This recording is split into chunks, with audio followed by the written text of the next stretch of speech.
brilliant chess games, and in this series we'll be covering one of the brilliant chess games which I personally think are the best chess games played in the chess history. And such a game is a game played between the world champion Viswanathan Anand, the former world champion in 2013 Viswanathan Anand, and one of the highest rated players of those time, Levon Aronian. Levon Aronian still is one of the highest rated players in the world and also one of the top class players in the world. And a game between these two amazing chess players would be a high level clash. Friends, this game was played between in Tata Steel Chess Tournament 2013, and at the current tournament, Viswanathan Anand was rated 2772 and Levon Aronian was rated 2802. And Levon Aronian was rated significantly higher than Viswanathan Anand, but still Anand was easily able to win the game. And how did he do that? Let's check it out. So Anand goes out. So Levon Aronian all goes out with 4. We have d5. We have the common Slav defense. Then the game gets converted into the semi-Slav defense with black playing e6 and pawn to c6.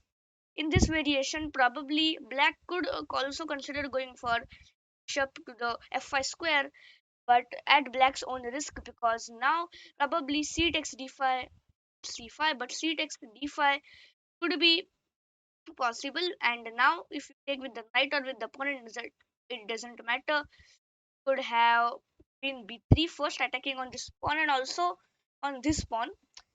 And now the best move is queen to b6, doing a double pawn in the opening, but preventing a pawn sacrifice from your side.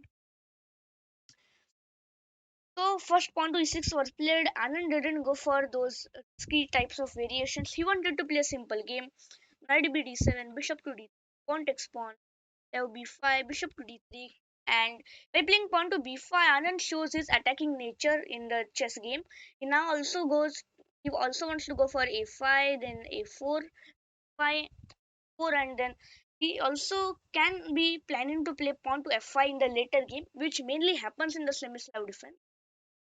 Your castles by both the players, queen to c2, and now we have bishop to b7, covering this long diagonal. And this was the bishop helped Anand in kind of holding the win against Levon Aronian, because this bishop seized the h1, f3, and the g2 square, which were one of the most important squares for Anand.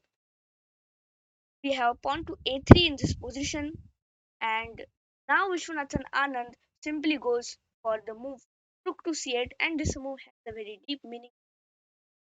So this move rook to c8 has a deep meaning behind it, and now Anand is trying to play pawn to c5 and then con- probably conquer this c file with his c8 rook. And now Levon can avoid it by simply going for some moves like pawn to b4, adding some additional support or effort to the c5 square. And now Anand can't simply go for c5 because we will simply capture and white will have a very strong pawn structure defending against Anand's threat. So so Levon Aronian could have went for pawn to b4, protecting against some future threats, which were which actually happened in the game. Yeah, knight to g5, but Levon Aronian is trying to attack on the h7 square. He is building more and more pressure on the h7 square by trying to capture the pawn with the knight. So pawn to c5, knight takes h7, and now knight to g4. And now Anand also does a counter attack. He says that yes, I have also activated my bishop and also my another bishop, and even I will try to attack on your weak points. Not only I will defend, but I will also attack, as offense is the best defense. Now pawn to f4, a really good move by Levon Aronian, blocking this bishop's diagonal, and now this bishop does nothing. But Anand finds a way. He captures the pawn, and when Levon Aronian takes it, he simply goes for bishop to c5. And why this move is important, guys? And now you must take this knight bishop, and now when I take, your bishop is under attack. For example, if you go behind, then friends, can you guess the move? Queen to d4. You're trapped in a smother's mate pattern, and now you're going to lose the exchange, and overall you can also lose the game because there is a checkmate threatened over here. We can also have pawn to g6. The queen's diagonal is cut off from the knight, and it's going to be a terrible game for Levon. After bishop to c5, Levon Aronian realized the threat, and he simply went for bishop to e2. Knight, we have knight d to e5 now. Now both the pieces are hanging over here, but none of them can be taken by either of the piece, friends. Because friends, if you notice, then both of the pieces are supporting themselves. Like the knights are supporting themselves, and the rook is supporting the bishop. And now you just have no way to break through this defense. Levon takes the knight, but now the game has slipped from his hands. We have bishop takes d4 first with a check, and now first Anand could have taken with the queen in order to prepare for some checkmating patterns. But yes, he just didn't wanted to bring his queen just all out in the game.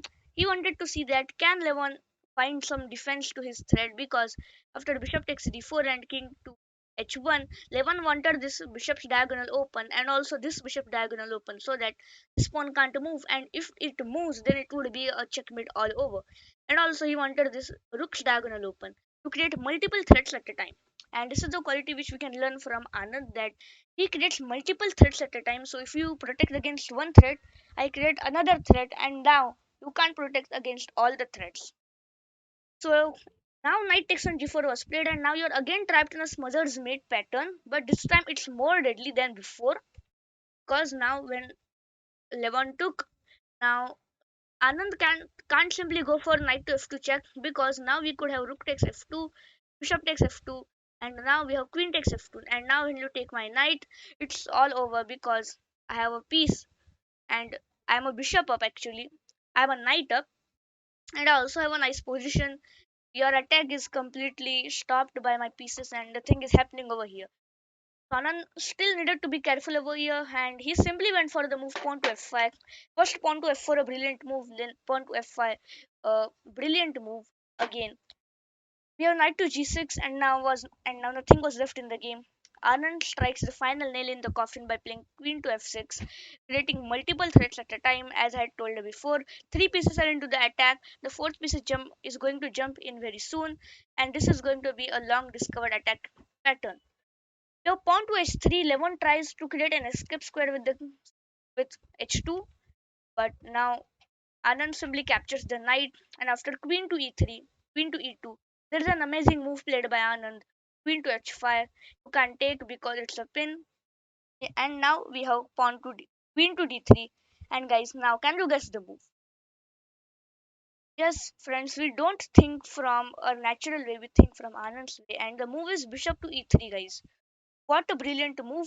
It just removes the protection of the h3 pawn, and now we can simply take it with her queen. For instance, if you take with the bishop, which we simply take, and it's a checkmate in two moves, as the bishop is supporting. And the bishop, as I told before, came to help Anand the most. And after bishop to e3, Levon had nothing to say and nothing to do on the board. He simply resigned the game and giving Anand an amazing win in the Tata Steel Chess Championship 2013. Really amazing game played between these two amazing chess players, and we are going to bring more videos like this, so stay tuned for more videos. And yes, be sure to subscribe, like, and share this video with your friends so that they can also come to know about this amazing game. And stay tuned till the next video. We'll meet very soon. Till then, stay tuned and have a great day. Bye bye.